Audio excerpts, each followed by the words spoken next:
Greetings, back with another one.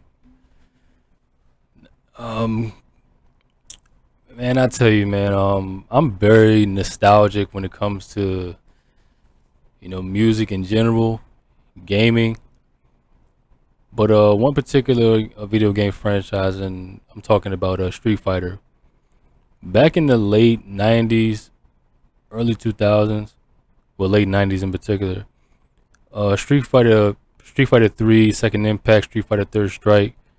I mean, just Capcom was just on a different level when producing all that that jazzy, funky, urban style music and stuff that you hear in those games back in the day. Man, it was just. I mean, I have all that music on my phone. I still listen to it. I mean, I was bumping it earlier today, man. It's just something about that era. But Street Fighter Third Strike in particular, the MC that you hear in all of those tracks is a guy named Infinite. He's from Canada. Now I never knew who Infinite was. I never like listened to his music. I did not know who he was until probably less than a few years ago, honestly. But it's this interview that he did talking about the origin story of how it came to be and how he was the guy that was gonna help produce these tracks for Street Fighter. So I just wanted to react to this. I mean, I remember seeing snippets of the interview, a few years back, but I just wanted to capture it and just give you guys some of my points and just react to it with you guys, man. Because I'm telling you, man, like I don't know if Infinite understands how he affected an entire generation of gamers, man, with this one. I mean, I'm sure he probably knows now, with the way the podcasting world works and stuff now. But that music, man, is just like I'm rambling, man. But let's just get going. I hope the audio is alright because I haven't reacted to like a video like this in a while. So But the fact that you were in Street Fighter, Yes. all right? Yes. Crazy. Yeah. 'Cause I know as a kid, we played Street Fighter. You know what I mean? How did that even come up? Capcom is a big video game company, and they came to Canada looking for their guy. and I asked, why Canada? You know, I don't know that's all that's I can't that seems kind of strange to me. Like why Canada? I mean, you would think the first place that Capcom would come to would be the U.S. or like New York or something like that. Where hip hop was born, stuff like that.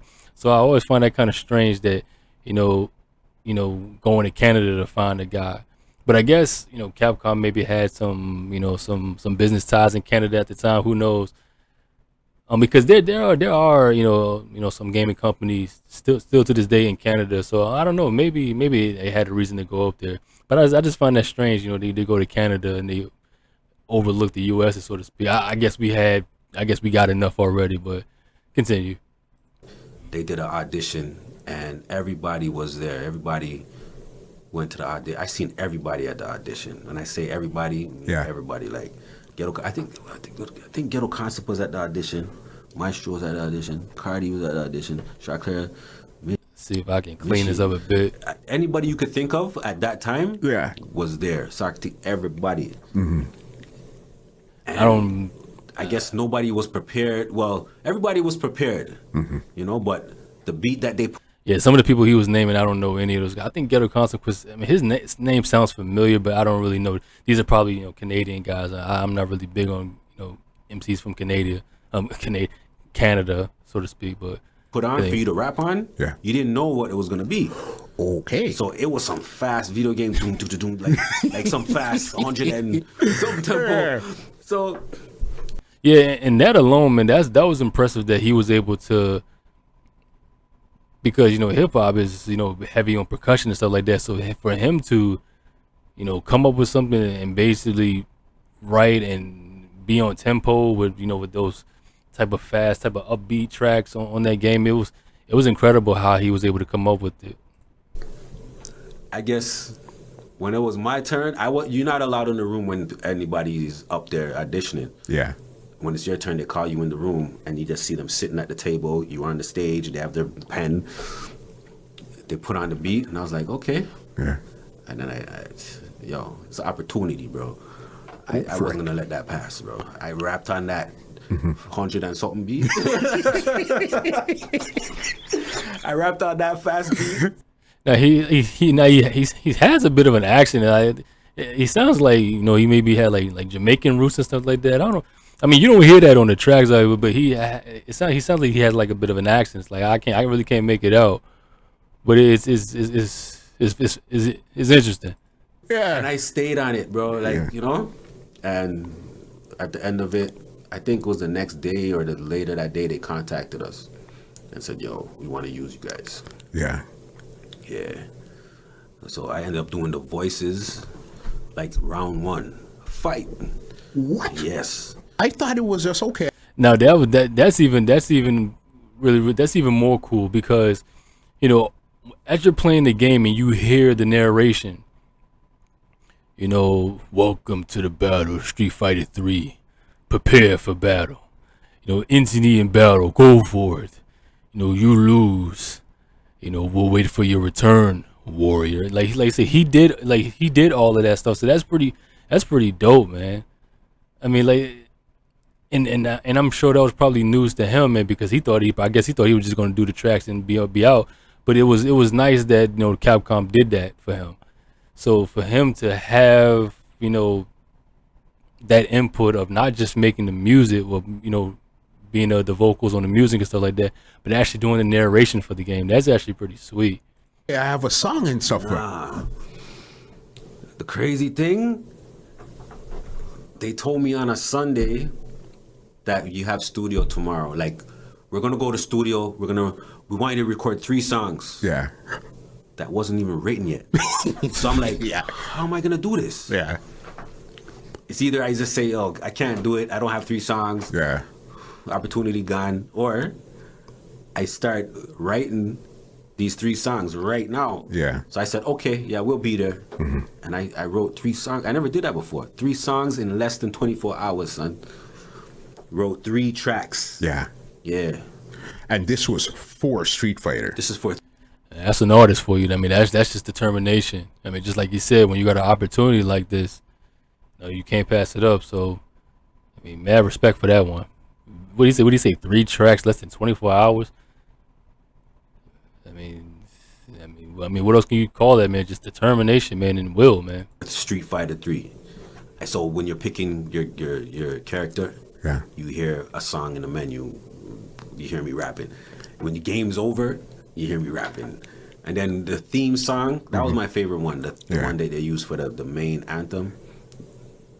Street Fighter 3, that was crazy. Like, That's yeah. the fact that you actually did the voiceover parts too. Yeah. That's the part that is to me. Yeah, That's the crazy part there. Fight. Yo, Yeah.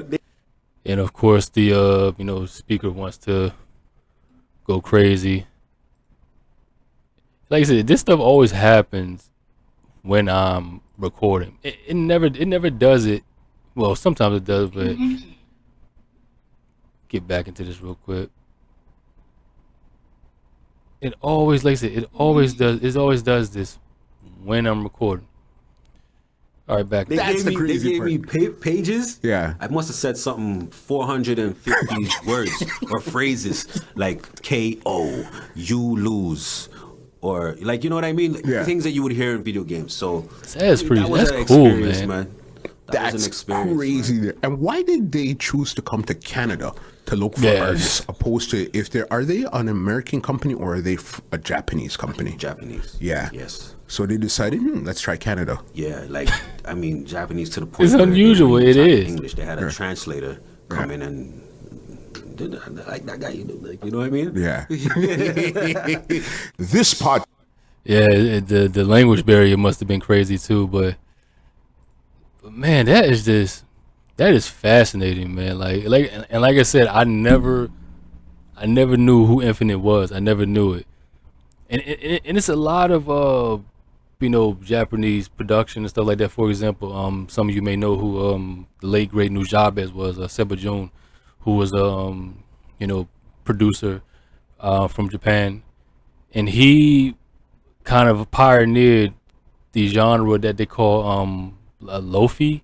It's type of like that smooth contemporary, jazzy type of hip hop, instrumentals and stuff like that's very known today. Nujabes was like one of the pioneers of that, and on his tracks he had like a lot of underground MCs who would be the vocalists on his tracks and stuff like that. I never knew these people until I would hear his music and stuff like that. So I guess Capcom had the same goal in mind when they would create these, when they would produce these tracks and stuff like that, and then they would have like he was probably, Infinite was probably unknown at the time. Maybe I don't know. Like I said, I don't know his work, anything like that. But to know that he was a part of something like this that was special for gamers and stuff like that. I see people. From a competitive standpoint, people still play Street Fighter 3, and to a lot of people, it's still their favorite one. Just the dynamics, the fight mechanics. The parry system alone, it was revolutionary. I think I don't remember seeing that in a fighting game before that. But to know, yeah, just knowing who Infinite is now. Like I said, I'm not really big on. I don't really listen to hip the genre anymore. If I do, it's older stuff. I'm like I said, I'm stuck in the '90s when it comes to hip hop, stuff like that. I mostly listen to like the oldies now, and just jazz and stuff like that. But this had to been an incredible experience for him, man. Just to work with the team Capcom, and like I said, Infinite, I salute you, brother. I do, man, because like I said, I still bump this music. I still listen to the Street Fighter Third Strike stuff. Second Impact stuff was great too, very jazzy and stuff like that. It was just so cool, man. They were just on a different level. It was just such a great era for games at that time. And it seems that Capcom is kind of going back to that element a little bit with Street Fighter. What Street? Like I got the latest Street Fighter. I can't even remember where we at now. Wait, 8? I can't even remember. I haven't played in this so long. But yeah, man. Was it 6? I don't even know. This is sad. I haven't played it so long. But yeah, man. Capcom, they were.